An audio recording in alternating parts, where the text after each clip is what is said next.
But we see 2 points here in the gospel passage. One, the amazement of the crowds, as we see frequently throughout the gospels.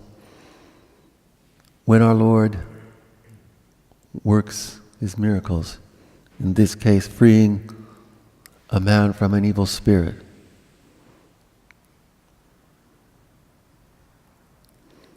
and in fact even the Pharisees criticize, he drives out the demons by the prince of demons, which of course our Lord makes the point in another part of the gospel. Well, if I do that, then I'm working against myself. So that obviously cannot be the case.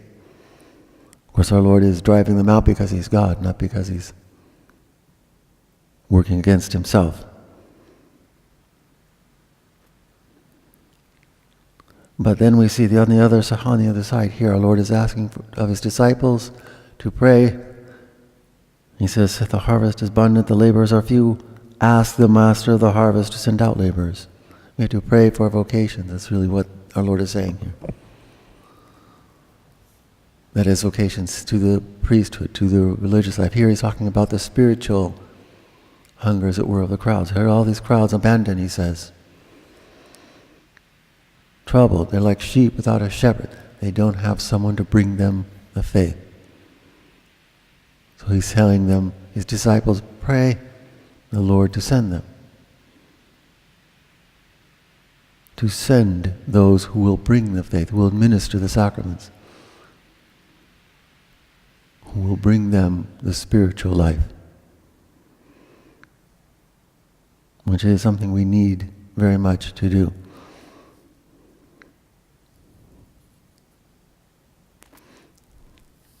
But keeping in mind that in order to respond to the call that God surely sends, in order for us who are given to care for the spiritual needs of the people, will require great sacrifice. And that is what we see in the saints we celebrate today. Saints Cornelius and Cyprian were actually friends. They were contemporaries. They were friends, although they worked in two different parts. Cornelius was Pope. He was the Bishop of Rome at that time. And Cyprian was working in Carthage in northern Africa. But they corresponded with each other. And Cornelius was finally exiled and placed in prison and died in prison, and therefore is styled as a martyr. And Cyprian was martyred in Carthage. He was bishop of his own city.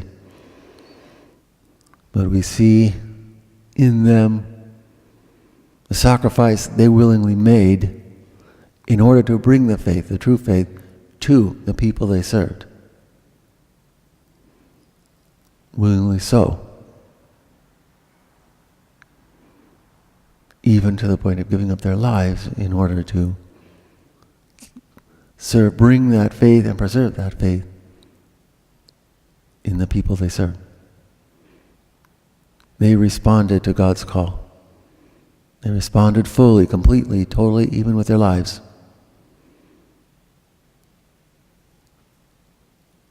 Let us respond in the same way, completely, even if necessary with our lives, and pray continually for more laborers, as it were, to bring that faith, to satisfy that spiritual hunger we have, to build our relationship with God. Praise be Jesus and Mary.